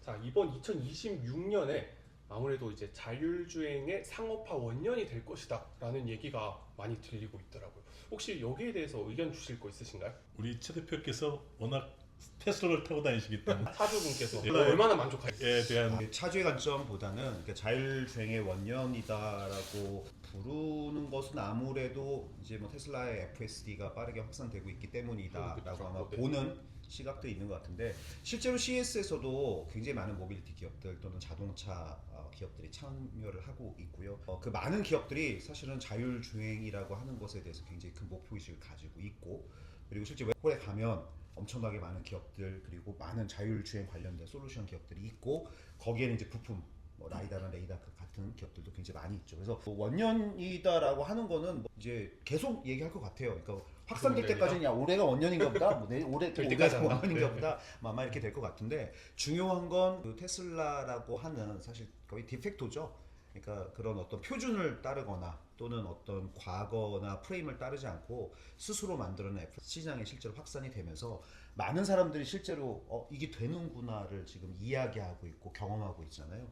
그래서 그런 관점에서 원이라기보다는 시간을 굉장히 앞당기고 있고 그 중심에 AI가 있고 오늘 우리의 중심이 AI잖아요. 그래서 AI 중심으로 굉장히 많은 것들이 빠르게 현실이 될 것이다라고 하는 것을 아마도 CS에 오신 분들은 다 똑같이 느끼실 것 같아요. 근데 제 기억으로 테슬라가 공식적으로 CES에 참가 기업으로서는 한 번도 나온 적이 없잖아요. 없습니다. 원래 좀 파괴적 혁신하는 기업들은 CS 잘 안 와요. 그럼 그렇지. CS 나오는 기업들은 고인물들이 20년씩 오시는 이유가 기업들도 고인 기업들이 많이 와요. 파괴적 혁신하는 애들은 각자 자기 거 하지 굳이 여기까지 와서 안 하는데 워낙 좀 이렇게 잘 되게 엔비디아도 원래 안 오다가 처음에 오다가 중간에 안 왔거든요. 그러다가 이제 좀 시대가 되니까 좀 팔아야 되고 다 고객이잖아. 그러니까 또 오는 거고. 그래서 그런 관점에서 안 오는 기업도 사실 중요하다. 저도 두 가지만 얘기를 하면 사실 엔비디아가 제 기억으로는 2016년에 파나소닉하고 같이 나왔었거든요. 배터리하고 그다음에 예를 들어서 졸음운전이나 앞으로 있는 라이다 기술 같은 걸 이용해서 이 그래픽으로 카드로 어떻게 운전자들의 행태를 이용해서 안전의 문제를 할까 굉장히 부스도 이렇게 작았거든요. 근데 이게 이제 어느 순간에 기본 디폴트로 들어가 버리니까 커진 것 같아서 이게 CES에 와보면 아까 말씀하신 대로 잘 나가는 기업 과거에 잘 나갔느냐 처음부터 잘 나간 건 아니었던 것 같고요. 두 번째로는 항상 이렇게 보면 전시장 하잖아요. 제가 2019년인가는 그 자율주행차 하다가 사고 한 번 난 거 제가 사진 찍어갖고 올려놓은 적도 있는데 그런 과정들을 통해서 CES에 정착하잖아요. 그래서 저는 이제 자율주행 차를 보면 이번에 과연 이게 법적 규제 때문에 일반화될 것이냐라는 사실 부정적인 이슈들이 몇 년 전에 많았는데 지금 무인 자동차들이 이제 웨이모도 그렇고 다 죽수도 지금 예, 다니고 죽수도 있죠. 다니고 지금 그러면서 이제는 이게 기술이 현실이 되는구나. 결국 법적인 규제를 뛰어넘어서 장사 소국이 결국은 규제를 이기는구나라는 생각이 들더라. 그렇기 때문에 미국의 빅테크들이 실험적으로 더 발전하는 게 아닌가 이런 생각이. 지금 사회적 질문하신 거에서 두 가지 좀 다른 면을 어떤 말씀을 드리겠는데요. 하나는 빅테크 기업들이 다 안 나오죠, 사실은. 애플도 안 나오고 마이크로소프트도 안 나오고 저희 구글도 사실은 구글의 협력사들이 나오는 거지 구글이 직접 나오는 것도 아니고 아마존도 아마존 협력사들이 나오는 거지 아마존 직접 나오는 것도 아니고 다 대부분 다 테슬라도 안 나오고 하지만 그 사람들이 그 대신에 여기 관심이 없냐가 아니라 애플 지금 마이크로소프트는 남의 찬조 출연을 다 하는 입장이고 왜냐하면 이제 고객의 가치를 올려주는 게 그 회사의 업의 정의이기 때문에 더 그렇고 그래서 실질적으로 그 빅테크 기업들이 그 임원들이 전부 다 여기 다 와요. 다 와서 전부 다 둘러보고 하나의 그 새로운 혁신적인 기술에 대한 거를 오픈 이노베이션 하는 차원에서 보고 있고요. 그 이유는 뭐냐면 세계 1등하는 애들이 굳이 여기 나올 필요가 없는 거죠. 자기는 자기대로 또 애플은 애플대로 자기네 행사들을 다 하고 있기 때문에 굳이 거기서 다 발표를 하고 하니까 오히려 큰 기업들은 다른 기업들이 나오는 거에 대한 걸 관망하고 발견하고 자기네를 활용하려고 하고 있고요. 우리나라는 그럼 왜 여기 와야 되냐? 우리나라는 1등이 아니잖아요. 그러니까 우리나라는 여기 많이 와가지고 그런 1등 기업들이 우리가 협력하는 것들 우리가 모색해야 되고 그렇기 때문에 우리는 열심히 나와야 되는 거고 그래서 한국에서 CES 한국이 워낙 많이 오니까 한국에서 CES 하지 왜 여기 왜 오냐 여기 왜 돈 들여서 오냐 이런 말 하는 분도 계신데 그건 굉장히 잘못 생각하신 게 그런 빅테크 기업이 우리가 한국에서 하면 빅테크 기업이 한국에 안 오죠. 아무 의미가 없는 우리만의 잔치가 돼버리니까 그런 게 아니라 CES는 하나의 그 우리의 기술이 세계 기술에 세계 회사들한테 소개하는 자리가 되는 거기 때문에 우리 아까 이제 돌아와서 그 자율주행에 대한 질문을 하셨는데 당연히 이제 기술의 발전은 무한하고 굉장히 앞으로 자율주행도 계속 이제 지금 많이 발전하죠. 지금 자율주행을 얘기하려면 자율주행이라는 우리 항상 얘기하는 게 자율주행이라는 게 뭘 자율주행이라고 하는 거냐. 우리가 얘기할 때 항상 레벨이라는 말 하잖아요. 네. 레벨 3, 레벨 4, 레벨 5. 그러니까 그러면 지금은 이제 레벨 2, 사실상 테슬라 FS도 레벨 3가 아니에요. 엄밀하게 얘기하면 레벨 2.9죠. 기술적으로는 레벨 3인데 이 법적인 책임을 사실상 바이 케이스로 규명해야 되는 문제이기 때문에 전적으로 지는 게 아니니까 그래서 사실상 2.9라고 부르고 그래서 지금 레벨 3를 구현할 거냐 레벨 4가 의미가 있냐 이런 거죠. 그래서 지금 얘기한 로보택시 같은 거나 이런 죽수나 이런 거는 레벨을 지향하고 있는 건데 사실은 이제 이 대목에서 굉장히 중요한 퀘스천이 있습니다. 이게 뭐냐면 요새 이제 제가 굉장히 전 세계를 지금 풍미하고 있는 하나의 큰 기조가 Y거든요. 이거 왜 하지? 그러니까 이 발전의 기술의 목적이 뭐냐? 그게 이제 지금까지는 기술자들 중심으로는 기술자들은 끝없는 기술을 개발하려고 하죠. 경제성도 안 따지고 그냥 계속 개발하고 그러는데 그 어떤 면에서는 기술이 왜 이 기술 목적이 뭐냐 하는 거에 대해서 결국 인류를 위한 기술해야 된다는 하나의 자성이 많이 일어나고 있는 거죠. AI도 AI 목적이 뭐냐, 뭐 하기 위한 AI냐 이런 거죠. 그래서 아까 우리 정 교수님도 얘기하신 대로 LLM이 어떻고 보다도 이걸 어디다 써서 어떤 생산성을 올리고 어떤 혁신을 가져올 거냐, 인류에게 어떤 좋은 점을 가져올 거냐 이런 것들이 이제 중요한데 그래서 지금 자율주행도 짧게 말씀드리면 이렇게 시간이 없어서 자율주행 말씀드리면 과연 이 자율주행의 목적이 뭐냐는 거예요.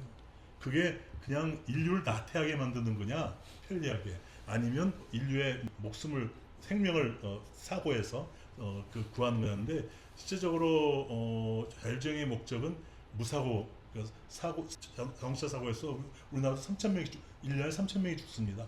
그러니까 그런 자동차 사고에서 3,000명의 목숨을 지키는 그런 과정에서 어떤 그 역할이 이루어져야지 자율주행에서 자율주행한다고 잠자고 차 안에서 자연에서 들어앉아가지고 얘기하고 하는 거가 그런 쪽으로 스포일 시키면 그건 사실 어떻게 보면은 요즘 문제가 되고 있는 로켓 배송이 과연 이게 오히려 필요하냐 안 필요하냐, 너무 소비자를 스포일시키는 거 아니냐 하는 얘기가 나오듯이 자율주행의 어떤 목적도 그런 방으로 가는 것들이 앞으로 아마 많이 나오게 될 겁니다. 예. 근데 사실 지금 말씀하신 게 굉장히 큰 기조예요. 목적 지향적, 지속 가능성 이런 것들이 굉장히 중요한 기조인데 놀랍게도 테슬라 같은 경우는 그런 미션을 굉장히 명확하게 얘기를 하고 있고, 물론 이제 다른 자동차 회사들도 그걸 좀 따라가고 있는 추세이긴 한데, 말씀하신 대로 안전이죠. 사실 우리가 인간이 운전하는 차보다 자율주행이 더 안전하다는 건 이미 데이터로 검증이 됐고, 물론 널리 퍼지진 않았지만 그 한정된 범위 안에서는 이미 검증이 된 상태라서 당연히 안전한데, 그보다 더 큰 그림들이 있어요. 예를 들자면 이런 거죠.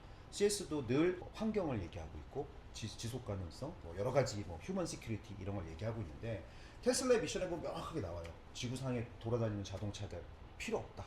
왜냐면 95%가 주차돼 있고 차는 많은데 실제로 운행하는 시간은 많지 않고, 자율주행으로 최대한 그 유틸라이제이션을 높여줄 수 있으면 지구상에 있는 자동차를 최대한 줄여도 우리들은 편하게 필요할 때 얼마든지 이동할 수 있고, 그럼 주차장 다 없앨 수 있고, 컨제션 다 없앨 수 있고, 배기가스 많이 없앨 수 있고, 그러니까 많은 부분에 있어서 해결할 수 있는 요소들이 많다라고 얘기를 이미 하고 있어요. 저는 거기에서 반은 동의하고 반은 동의하지 않아요. 왜냐하면 아닙니다. 반은 당연히 지금 말씀하신 당연한 거고요.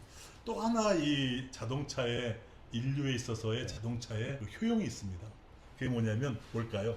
자동차가 왜 필요한가요? 목적지까지 이동하는 네, 것만 이동이 네. 그거는 지금 얘기한 거고. 아마 소유, 예, 과시, 네. 그렇죠. 그러니까 아. 자동차의 또 하나의 그 목적은 프리덤, 자유입니다.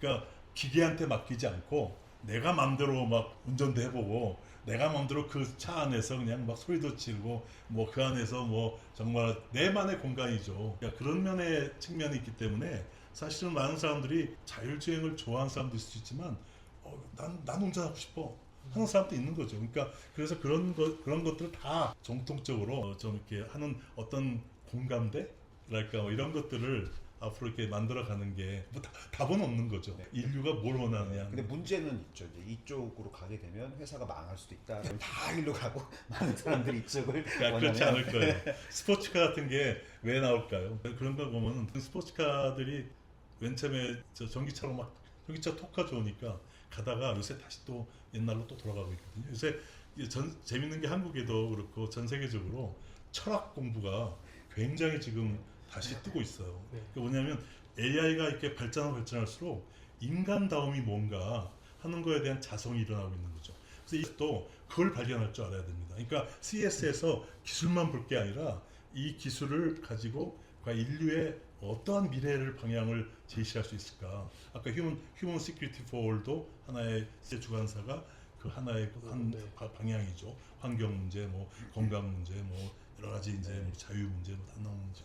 이러다 1번 질문에서 그만해야 그래요. 다음 질문. 그러면 이제 자율주행에 대해서는 사실 되게 왈가왈부할 게 많지만, 어쨌든 기술적으로는 상당히 수준이 많이 올라왔고 실제로 실현이 가능한 기술이지만, 결국에는 인간이 이 기술을 어떻게 활용할지에 대한 고민이 좀 더 필요하다, 그런 철학적인 고민들이 필요하다라는 말씀을 해주셨고, 그러면 그 다음 질문을 드리겠습니다. 다음 질문으로는 이제 준비를 해놨는데 이거 너무 많이 했 흐름을 까먹었는데, 자, 이제 생각이 났네요. 보니까 이번에 중국 기업들이 정말 무섭게 치고 올라오더라고요. 이제 어떻게 보면 지정학적인 이슈, 미국과 중국의 그런 대결, 중국의 AI 기술, 화웨이의 생태계 독립, 이런 게 나오면서 근데 중국이 이렇게 빨리 치고 나오는데 이때 우리나라는 어떻게 해야 될 것인가, 우리 기업들은 어떻게 전략을 세워야 될 것인가, 또 전문가분들이 많으시니까 훌륭한 인사이트를 한번 기대해 볼 수 있을 것 같습니다. 질문을 사실 여러 개를 지금 하나에 엮어 주셔가지고, 왜냐하면 답변도 여러 가지 해주시기 네. 때문에. 네. 일단 우리나라가 어떻게 해야 되는지에 대해서는 이 두 분이 고인물께서 답변을 해주시는 거고요. 중국 발전에 네, 지금 약간의 현황에 대한 네네. 부분을 간단하게 좀 말씀을 드리자면, 사실 중국 기업들이 많이 오진 않아요. 작년에 한 1,330개 정도 왔었는데 올해도 아마 그 이상은 올 텐데, 그게 이제 메이저 기업들만이 있진 않고 이제 작은 기업들이 굉장히 많이 있고, 중국 기업들이 오는 이유는 정확하죠. 왜냐하면 전 세계 SCM은 중국을 배제하고 돌아갈 수가 없어요. 그러니까 미국이 암만 이 디커플링 정책을 강조하고 굉장히 강하게 드라이빙한다 하더라도 반드시 펀더멘탈에는 그걸 완벽하게 없앨 수 없다는 기저가 있기 때문에, 중국과 미국은 큰 틀에서는 견제하고 디커플링을 하지만 그 밑에서는 굉장히 많은 것들은 서로 여전히 교류할 수밖에 없고 그 중심에 이제 중국의 많은 회사들이 있는 거죠. 근데 특히나 이제 최근에 특히 CES 같은 경우는 지금 AI가 굉장히 큰 중심의 코어 엔진인데 그 AI를 가지고 무엇인가 새롭게 빠르게 혁신하는 관점에서 중국 기업들이 가장 무서운 첫 번째 이유는 중국은 일단 무엇인가를 고민하고 만들 때 어떻게 할까 막 너무 많이 생각하지 않아요. 일단만. 굉장히 빠르게 만든다. 왜냐면 그들은 굉장히 빠르게 만드는 여러 가지 그 문화가 있고 그 빠르게 만드는 거에는 여러 가지 비결들은 있어요. 하나 뭐 1번은 당연히 뭐 복사, 복제, 카피일 거고요. 2번은 그 안에서 빠르게 진화시키고 변화시키는 것. 3번은 그 안에서 기능을 다변화시키거나 또 확장시키는 것. 뭐 여러 가지가 있는데 어쨌건 중국은 아주 빠른 속도로 뭐 실패 실수 이런 거는 중요치 않아요. 뭐 잃을 게 없다라고 생각할 정도로 빠르게 이런 것들을 실현하면서 실제로 그것들을 만들어내고 그 만들어낸 것들이 소프트웨어뿐만이 아니라 하드웨어까지 지금 확산이 되면서 굉장히 이제 그 중국이 가지고 있는 여러 가지 에코시스템을 기반으로 전 세계적으로 뻗쳐나오고 있고 그게 이제 자동차 같은 전기 자동차 같은 모빌리티에서 또 휴머노이드 같은 로보틱스에서 그리고 그거 이외에도 수많은 스마트홈이라든가 이미 그 TV나 이런 쪽도 지금 CS 가면 예전에 삼성 LG가 메인이었다고 하면 물론 그 이전에는 일본이었지만 지금은 이제 삼성 자리에 TCL이 들어갔고 중국 업체 하이센스가 있고 물론 대신하네요. 걔네들이 중국에서 넘버원들이 아니에요. 더 있어. 굉장히 많이 있음에도 불구하고 참가하지는 않으니까. 그래서 실제로 가전이라든가 뭐 홈 네트워크라든가 홈 디바이스들은 거의 중국판이죠, 사실은. 그래서 하드웨어와 결부되어 있는 굉장히 빠른 혁신과 굉장히 빠른 어떤 실험들은 중국을 따라올 데가 없다. 그래서 그런 관점에서 지금 많은 혁신들이 일어나고 있는데 지금 오늘 우리가 얘기하고 있는 많은 부분들이 AI죠, 반도체죠, 그리고 모빌리티, 로보틱스를 얘기하고 있는데 이 중심에 중국이 잘하는 것들이 다 들어있어요. 그러다 보니 다 저러죠. CS에서 굉장히 큰 두각이 보이지 않다 하더라도 그거는 중국이 못해서 또는 중국이 없어서가 아니라 어마어마하게 많은 것들이 그 외부에 존재한다라는 의미로 받아들여야 될 것 같고요. 더 큰 건 그거 같아요. 지금 이게 끝이 아니라는 거예요. 이게 시작이다. 지금도 굉장히 빠르게 발전하고 그래서 이 관점에서는 우리가 암만 싫어도 어쩔 수 없는 게 중국과 미국이 굉장히 중요한 두 축이 될 수밖에 없고 우리는 이제 그 안에서 어떻게 할 것인가 그 답과 방향성이 그걸 고인물께서 사실 중국 얘기하면 저는 대학교 때 제가 중국어를 전공했고 오. 기자가 된 뒤에 사실은 베이징 특파원을 맞아 오. 96년부터 8년까지 했고 수교 이후부터 쭉 하신 거잖아요. 그 다음에 사실 외대에서 중국어 대학 지금도 겸임 교수로 초빙 교수로 하고 있으면서 또 여러 가지 하는데 중국에 대해서 물어보면 잘 모르겠어요, 솔직히. 이 중국이라는 나라를 어떻게 이해해야 될지 40년을 제가 들여다봤는데도 잘 모르겠다. 그런데 중국의 그 속담 중에 이런 얘기가 있거든요. 부파만, 즉파짠. 그러니까 늦어지는 것은 두렵지 않다. 그러나 멈추는 것이 두려울 뿐이다. 중국 사람들의 기업가의 정신에는 이것이 느리게 전진한다 하더라도 언젠가는 결국 이루어지는 것이지 그걸 멈추는 순간을 말하자면 두려워한다는 거죠. 우리가 중국 기업의 혁신을 쭉 그동안의 과정들을 보면요. 어느 순간에 이렇게까지 와 있나? 저도 깜짝 놀라거든요. 제가 작년에 5번을 저희 이제 가구 회사를 하다 보니까 중국의 가구 공장들을 가보고 깜짝 놀랐습니다. 이 항저우 옆에 안지라는 곳에 그 카노라고 하는 사무가구 회사, 결코 큰 회사는 아닙니다. 중국에서 한 20위 안에 정도 회사인데요. 그 공장에 가보고 가구 공장이요. 80%가 자동화가 되어 있습니다. 그러니까 저희 코아스 같은 경우는 자동화로 따지면 10에서 15%도 안 돼 있고 퍼시스 같은 데가 한 30% 정도 그거 보고도 제가 감탄했거든요. 근데 중국에 갔더니 80%가 금형, 사출, 뭐 포장, 중간에 조립까지 인건비가 우리의 3분의 1밖에 안 되는데도 이미 그렇게 기계화를 하고 있다는 거죠. 너무 놀라운 거죠. 더더군다나 놀라운 것은 현대화된 시설뿐만 아니고요. 공장의 질서, 근로자들의 그 노동의 어떤 형태, 청결도 이것이 비교할 수 가구하면 사실은 우리 생각에 아주 우리나라는 전통 제조업에 너무 잘 아시잖아요. 그런 전통 제조업들이 이런 상황에서 중국의 기업들의 성장이 매우 두렵다는 거고요. 특히 한 가지만 더 얘기하면 그 카노라는 회사가 36개 전 세계 기업에 투자를 하고 있는데요. 가구 회사가. 그 중에는 중국의 핑안보험도 있고 임파서블 풋 같은 미국의 기업도 있고요. 그 다음에 AI, 메디아, 그 다음에 이런 AI 기업도 하고 있고 36개와 투자 내지는 협업을 하고 있다는 거예요. 그걸 보고 중국의 전통 제조업이 기술과 자본과 테크가 결합이 돼서 계속 성장하고 있는 걸 보면서 굉장히 두렵다라는 느낌을 갖고 있고 이번 CES 현장도 똑같이 아마 그런 걸 느끼게 될 것 같습니다. 저도 좀 한 마디 말씀드리면 저는 좀 이제 우리가 어떻게 대응해야 되냐 네. 관점에서 좀 말씀드리면요. 지금 워낙 중국의 이 파상 공세는 뭐 무시무시하니까요. 그래서 사실은 이제 우리가 잘 대응하려면 중요한 게 중국을 정확히 이해하는 게 중요해요. 근데 지금 우리나라에서 중국을 제대로 이해를 못해요. 대부분 다 아직도 우리나라 중국은 아직도 옛날에 뒤떨어지고 우리보다 품질도 나쁘고 뭐 굉장히 만만디고 뭐 그런 나라로 생각하는데 지금은 이제 완전히 한국 웬만한 분야는 다 한국을 다 넘어섰습니다.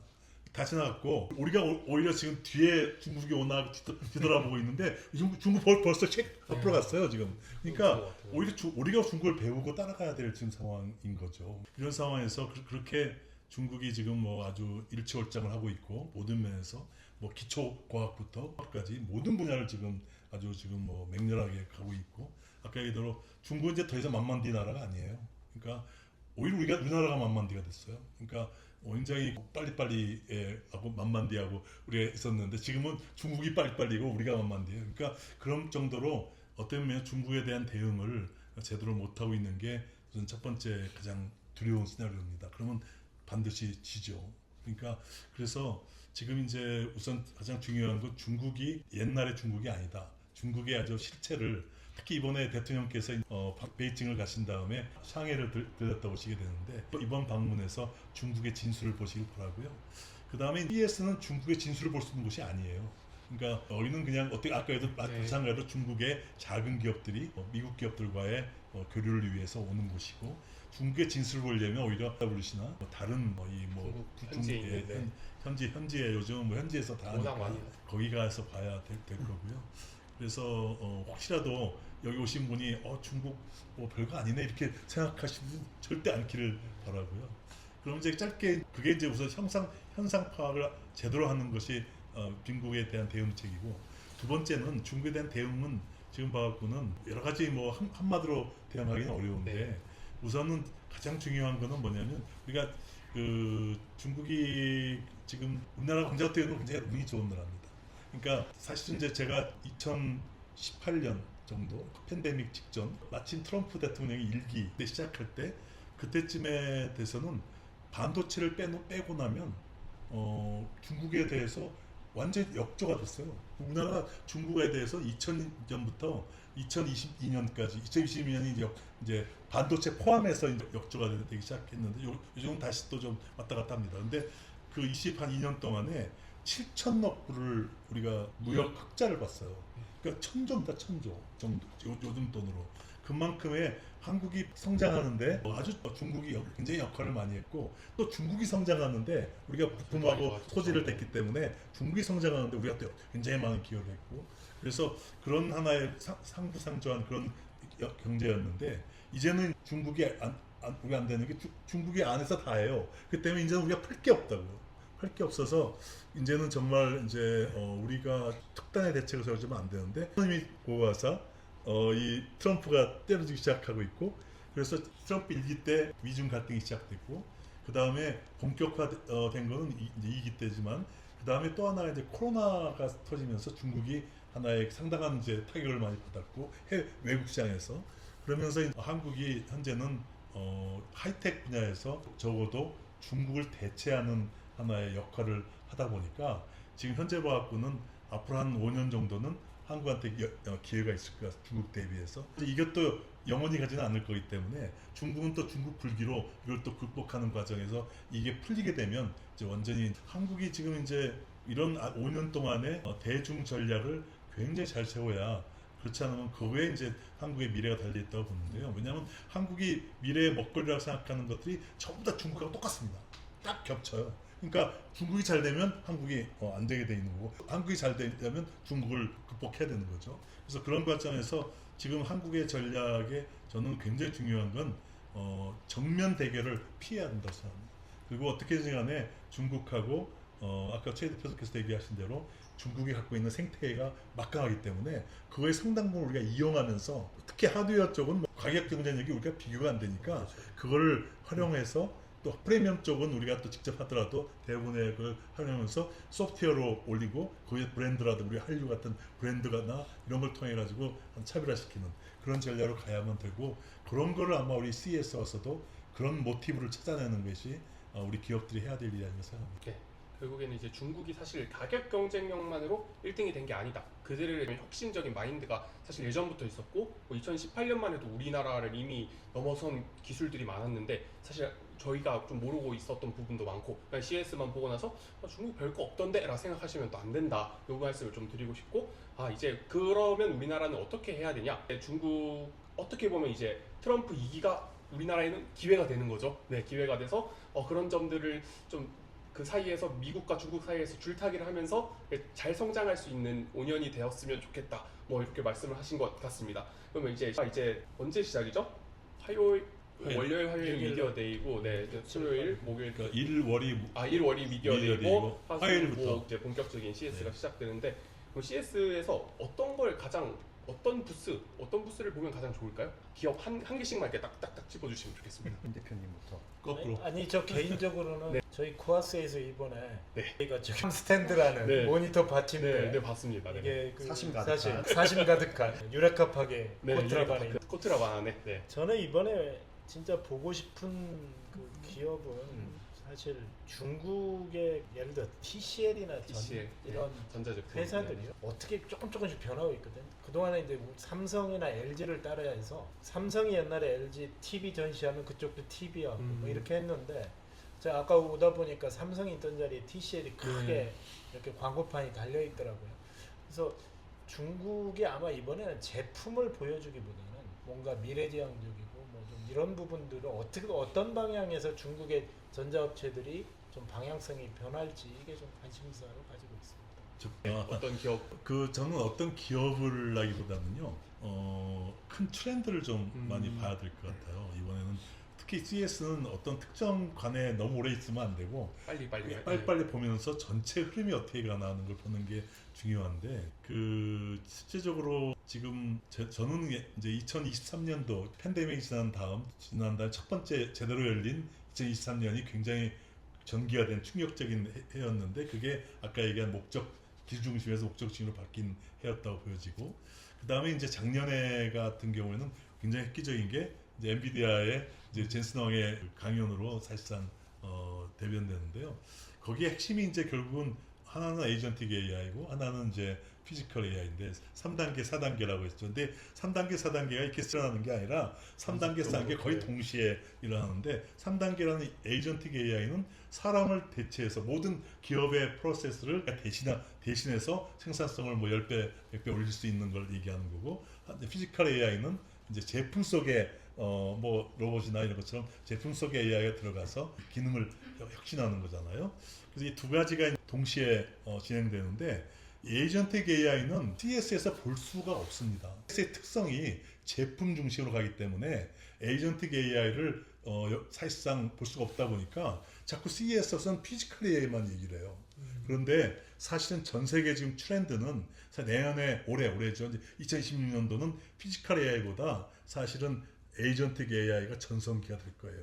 그래서 에이전틱 AI를 어떻게 대한민국 기업이 할 거냐. 그거는 모든 기업들의 공통사항이기 때문에 아마 그 부스에 가시면 각자 다 에이전틱 AI를 어떻게 적용하고 있다는 걸 아마 보이지 않게 나올 거예요. 근데 안 보입니다. 그러니까 그때 그런 것들이 하나의 한 트렌드고요.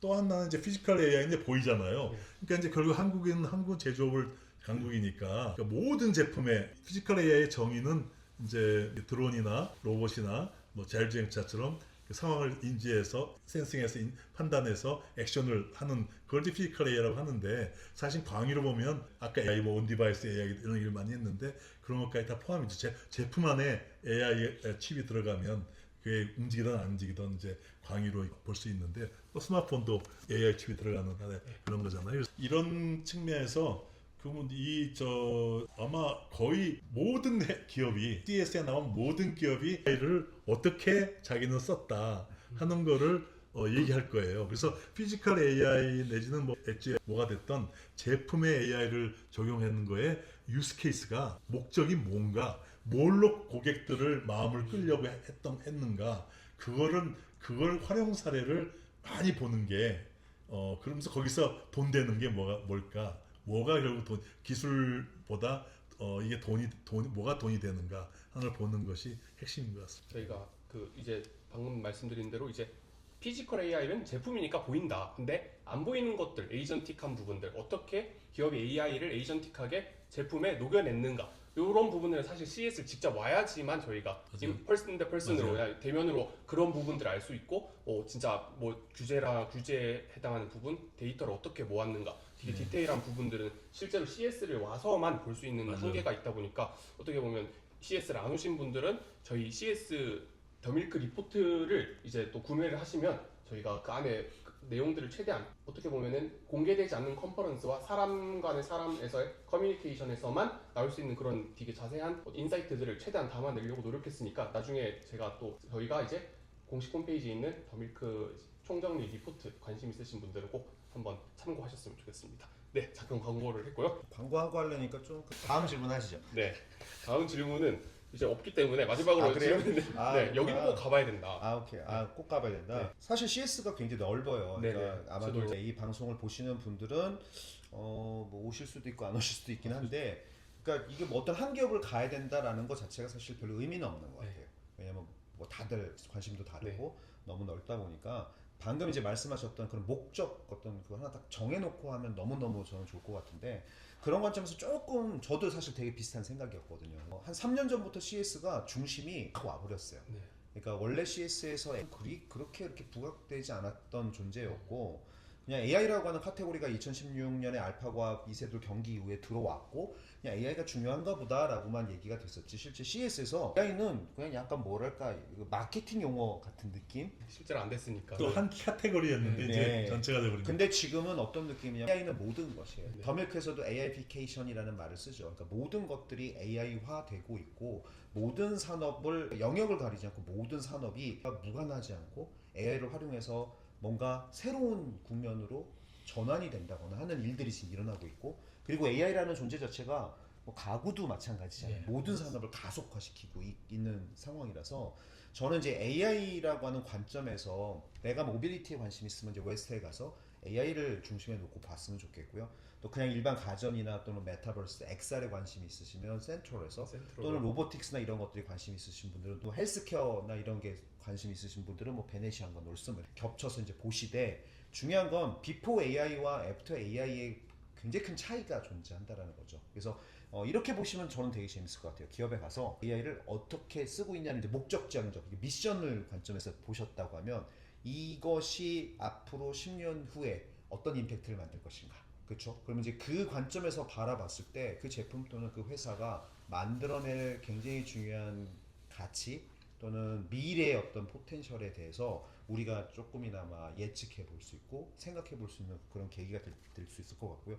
CS를 저도 이제 오랫동안 보다 보면, 비단 CS뿐만이 아니라 기업은 영원한 1등도 없는 것 같고요. 또 영원히 또 밑에 있지도 않은 것 같아요. 이 기술과 세상의 변화를 어떻게 대응하고 준비하고 또 어떻게 리드하냐에 따라서 업앤다운이 굉장히 많이 있는 곳이기도 해서, 그런 관점에서 이 자그마한 AI 기업들이 3년 뒤, 5년 뒤 어떻게 나중에 바뀔까? 엔비디아가 그랬듯이. 그렇죠. 네. 왜냐하면 해마다 CS는 1,400개가 넘는 스타트업들이 또 오거든요. 임 대표님이 계시는 그 베네시안 거기에 1층에 그 유레카 파크에 가면 엄청나게 많은 스타트업들이 있는데, 그 스타트업들이 결국은 더 커지고 성장하고 또는 없어지고 이렇게 될 텐데, 그 기업들이 만들어내려고 하는 가치가 미래에 어떤 것들이 될까라고 하는 관점에서 보면 되게 좋을 것 같다라는 생각이 듭니다. 간단히 마지막으로 한 가지만 더 말씀드리면, CS의 최대 장점은요, 내가 하고 있는 분야가 아닌 다른 이종 산업과의 그 결합을 통해서 뭔가를 새로운 것을 만들어낼 수 있는 정말 치열하고 내 협력을 끌어낼 수 있는 전시장이다. 이게 참 최고의 장점이 되는 거죠. 내 기술만 갖고 내 분야만 하면 안 되는 세상이잖아요. 그래서 저도 각오를 하지만 여기에 IoT, 모빌리티를 붙이기 위해서 사실 온 거거든요. 그래서 제조업의 뿐만 아니고 다른 서비스업이 다 결합이 되는 이종 사업과의 결합을 하는 CES 현장이 어떻게 보면 가장 장점이다. 와야 되는 이유다. 이렇게 말씀드릴 수 있을 것 같습니다. 네, 감사합니다. 지금까지 이제 CES 2016 프리뷰 진행을 해봤는데 너무 좋은 인사이트들을 많이 주셨고 사실 이제 현장에 왔을 때만 느낄 수 있는 것이 맞는 것 같습니다. 저도 매번 글과 영상으로만 보다가 실제로 와보니까 너무나 다르더라고요. 너무 크고 너무 신기한 게 많고 앞으로 더 기대가 되는데 저희가 이제 1월 6일, 1월 5일이라든지 1월 8일 날 한 번 더, 2번 정도 라이브가 더 기획되어 있으니 정정하겠습니다. 3번 라이브가 기획되어 있으니 그때도 한번 참여해 주시면 감사하겠습니다. 아, 3번 중에 한 번만 참여해야 돼요. 아니요, 3번 다 참여. 치즈직하고도. 네, 저희 치지직, 네이버 치지직과 함께 협업 스트리밍 할 예정이니까 많은 시청 부탁드리겠습니다. 그럼 지금까지 더밀크 혁신 원장님이었습니다. 네, 감사합니다. 네, 수고하셨습니다. 고생하셨습니다. 수고하셨습니다. 아이고, 수고하셨습니다. 우리